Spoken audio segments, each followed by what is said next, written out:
Assalamualaikum warahmatullahi wabarakatuh. Alhamdulillahi rabbil alamin.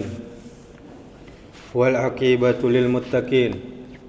Wala udwana ila 'alal zalimin. Asyhadu an la ilaha illallah wahdahu la syarikalah wa asyhadu anna Muhammadan abduhu wa rasuluh, amma ba'du.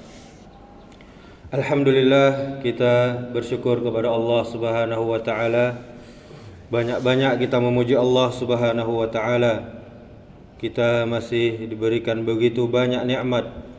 Nikmat sehat, nikmat iman dan Islam, sehingga kita masih bisa beribadah kepada Allah. Kemudian salawat serta salam semoga selalu tercurahkan kepada Nabi kita Muhammad sallallahu alaihi wasallam.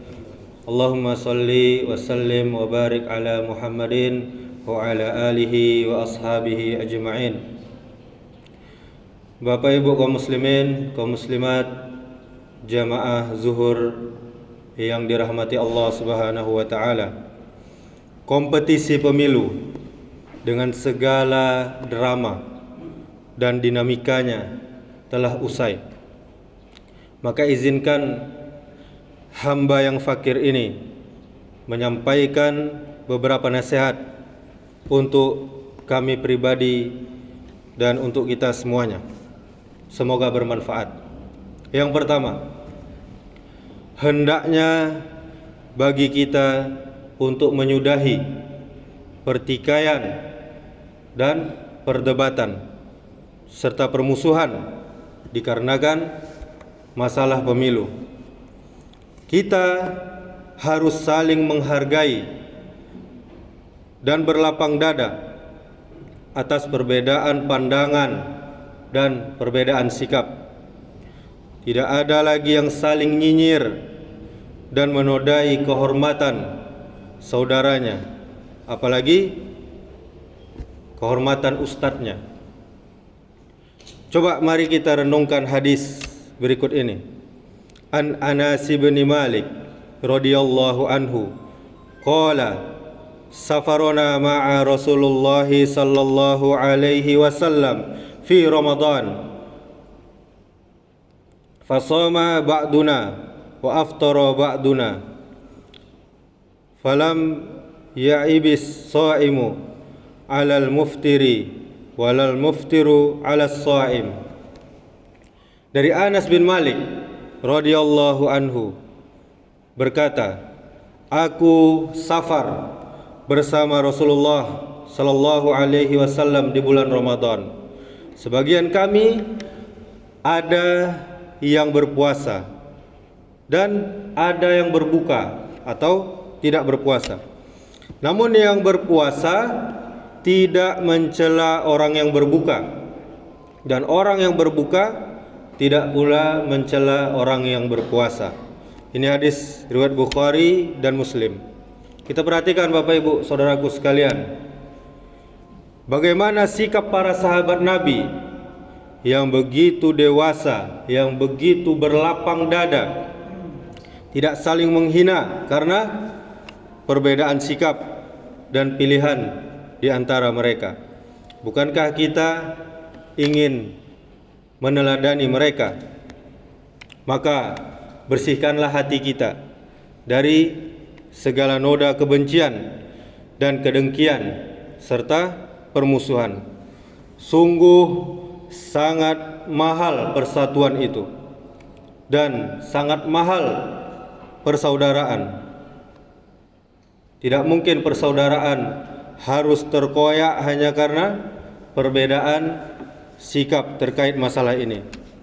Terlebih lagi, kita akan menyongsong bulan suci Ramadan yang kurang lebih 1 bulan lagi.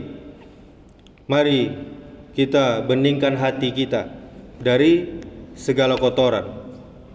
Al-Imam Al-Hafiz Ibnu Rajab di dalam kitabnya Lataiful Ma'arif halaman 330 sampai 331 ketika membahas amalan bulan Sya'ban Katanya, amalan yang paling utama adalah kesucian hati dari berbagai jenis kebencian dan permusuhan. Ingatlah saudaraku sekalian, bahwa semua ucapan, semua tulisan yang kita buat, sikap dan pilihan kita apapun itu, akan kita pertanggungjawabkan kelak di hadapan Allah Subhanahu wa ta'ala kelak. Maka jagalah ucapan dan tulisan kita semuanya. Apapun pilihan dan sikap kita, siapkan hujah kita, alasan kita nanti di hadapan Allah Subhanahu wa ta'ala. Kemudian pesan yang kedua, tugas manusia kita semuanya di dunia ini adalah ikhtiar, adalah berusaha dengan yang halal dan doa dengan berusaha memihak kepada kebenaran dan kemaslahatan menurut ilmu kita. Namun semua itu ada Allah yang punya kendali atas semuanya. Dialah yang memberikan, dialah yang mencabut kekuasaan dari siapapun yang dikehendakinya. Maka kita harus kembali kepada Allah, berhusnuzon, berprasangka baik kepada Allah, dan kita harus meyakini bahwa di balik takdirnya pasti ada hikmah-hikmah yang terbaik untuk hambanya. Allah berfirman, wa asa an takrahu syai'aw wa huwa khairul lakum wa asa an tuhibbu syai'aw wa huwa syarrul lakum wallahu ya'lamu wa antum la ta'lamun.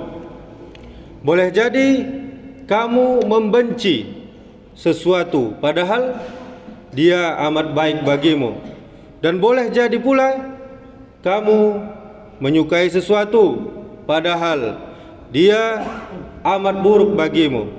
Allah Maha mengetahui sedang kamu tidak mengetahui, kata Allah Subhanahu wa ta'ala di dalam firman-Nya surah Al-Baqarah ayat 216.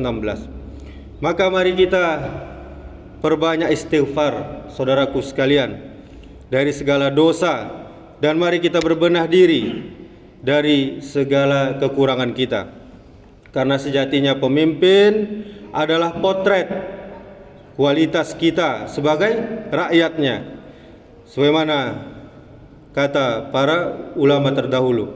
Kemudian yang ketiga, apapun hasil final pemilu nanti dan siapapun yang menang dan terpilih sebagai pemimpin muslim, maka marilah kita laksanakan kewajiban kita sebagai rakyat, yaitu mendengar dan taat kepadanya sebagaimana ajaran Al-Quran dan Sunnah, selagi dia tidak memerintahkan kita kepada maksiat.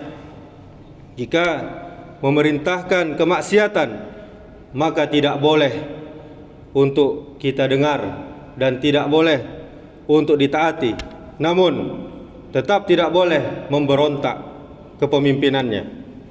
Usikum bitaqwallahi was-sam'i wat-ta'ati wa in kana abdan habasyian. Kata Nabi, aku wasiatkan kepada kalian dengan takwa kepada Allah dan mendengar serta taat kepada pemimpin kalian, sekalipun dia adalah seorang budak dari Habasyah atau orang hitam. Ini hadis riwayat Imam Ahmad. Kemudian wajib bagi seorang muslim untuk mendengar dan taat kepada penguasa di dalam perkara yang dia senangi dan dia benci, kecuali apabila penguasa tersebut memerintahkan kepada kemaksiatan. Apabila diperintah dengan kemaksiatan, maka tidak perlu mendengar dan tidak perlu mentaatinya. Ini juga di dalam hadis Bukhari dan Muslim. Bahkan saudaraku sekalian, para ulama sepakat wajibnya taat kepada pemimpin yang mendapatkan kekuasaannya walaupun dengan cara yang tidak benar. Kata Ibnu Umar, sahabat Nabi, Dia berkata, nahnu ma'aman ghalaba. Kami bersama orang yang menang dan orang yang berkuasa. Di dalam kitab Al-Ahkamu Sultaniyah Al-Farra halaman 23. Kemudian Al-Hafiz Ibnu Hajar juga berkata, para fuqaha telah sepakat atas wajibnya mentaati penguasa yang menguasai keadaan dan berjihad kita bersamanya, dan bahwasanya ketaatan kepadanya lebih baik daripada memberontak, berdemo kepadanya, karena di dalam ketaatan tersebut akan menjaga dari tertumpahnya darah dan menenangkan keadaan. Kemudian yang terakhir, marilah kita semua menjaga stabilitas keamanan negara kita, dan kita menjaga emosi kita tatkala pilihan kita menemukan ujungnya dan tak sesuai dengan harapan kita, karena keamanan adalah sesuatu yang harus kita jaga bersama demi terjaganya nyawa, demi terjaganya harta, dan demi terjaganya agama kita. Lebih baik daripada hanya sekedar membela, hanya sekedar fanatik kepada pemimpin atau golongan tertentu. Kita berdoa kepada Allah agar menjaga negeri kita dan memberikan kita pemimpin yang adil, yang amanah, yang peduli kepada kita rakyatnya dan kepada umat Islam. Demikianlah, semoga bermanfaat. Subhanakallahumma wa bihamdika asyhadu an la ilaha illa anta astaghfiruka wa atubu ilaik. Wassalamualaikum warahmatullahi wabarakatuh.